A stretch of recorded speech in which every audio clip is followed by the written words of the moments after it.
Before we get started, I just want to say thanks again to Vela Games for allowing me exclusive access to the game to record this footage. But anyway, let's get started. In Evercore Heroes there are 3 different main roles: support, tank and damage. In today's video we're just going to take a look at supports. Currently in the game there are 2 supports, Lotus and Beko. For a general overview of these 2 heroes, Beko is a ranged over time healer that has to be cautious, whereas Lotus is a melee healer that can be a lot more aggressive and deals a decent amount of damage. Let's start by talking about Beko. Beko is a ranged squishy support that heals over time. Being a support that heals over time, Beko doesn't have a lot of burst healing. The only burst healing in Beko's kit is his ult. Now this is important because if you let your teammates get too low, you might not be able to make up the difference. Oh, but Daddy, how does Beko heal over time? I'm glad you asked. You see, Beko's kit mainly revolves around the right click, which is his lantern. By right clicking yourself or allies, you can put the lantern above their heads, in which you can use the rest of his kit to either heal or use his E, which is a knockback stun when charged up. But why would I keep the lantern on myself? Well, by keeping the lantern on himself, Beko actually gets a few perks, one of which is increased attack damage, and with increased attack damage you can probably help clear rooms faster. However, healing over time means you've got to keep your allies topped up, otherwise they may face the consequences. And obviously, being a squishy support, remember to keep your distance. Now this isn't a build guide, so I'll keep this short, but the general items I look out for are usually Deathly Pulse, Heal the Burn, Cauterize and Gold Focus Module. They're all quite good shards. Hold up. What is that? Enhance. What we have here, ladies and gentlemen, is Wallumps the Wicked. He's very dangerous for someone squishy like Beko, because his slam does a lot of damage, and if you haven't built any defensive items, he will most likely one-shot you.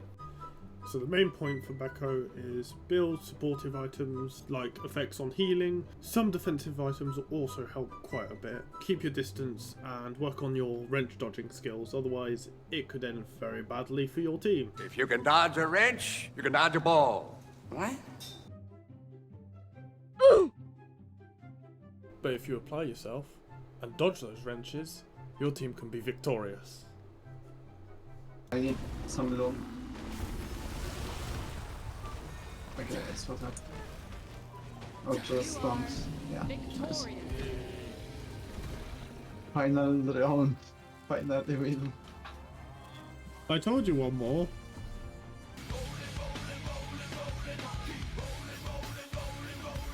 Now let's take a look at Lotus. Lotus is a melee healer, which means she can be a lot more aggressive than someone like Beko. Lotus's kit is a bit more involved to understand than Beko's. Lotus's healing focuses mainly around her seeds. You and your allies receive seeds when Lotus hits you with a healing skill. Her 2 main healing skills are her right click, which puts a Lotus Blossom on the ground, and whoever picks up the Lotus Blossom will get a burst heal as well as a seed, and her E, which is a zone that emanates around Lotus, and for every ally hit it will give them a seed. Hehe, give them a seed. Now that your allies have received your seed, Lotus will heal them every time she inflicts damage. Then there's Lotus's shift ability, which will not only inflict damage in the direction you've chosen, but also heal your allies for a certain amount if they possess your seed. And then there's Lotus's ult, which when activated will give everyone on your team a shield and a seed. While under the effects of the ult, every time Lotus autos, it will cause a burst of damage around all the people holding a seed, whilst also healing your allies. That's the basic overview of Lotus's kit. And whilst her kit allows you to be more aggressive, you can only remain aggressive whilst managing your loom. So you can use your healing abilities on your allies and yourself when needed. So say you're teamed up with someone like Cinder who likes to keep his distance even more than Beko does, just keep an eye on his health bar, and when he starts getting about half health, drop a Lotus Bloom here or there and let him do the picking up if he's a bit too far away from you. As far as shards for Lotus, while you can go the same shards as Beko can, being a damage healer, you also have a few more options. Anything that ups your spell power or your attack damage is also good. But there is one shard that is a must-have with Lotus if you have any flame effects on your team. That shard is Chemical Reaction, because it is very powerful when combined with her ult. Apart from that, I can't really give you much more advice about playing Lotus, except for power up,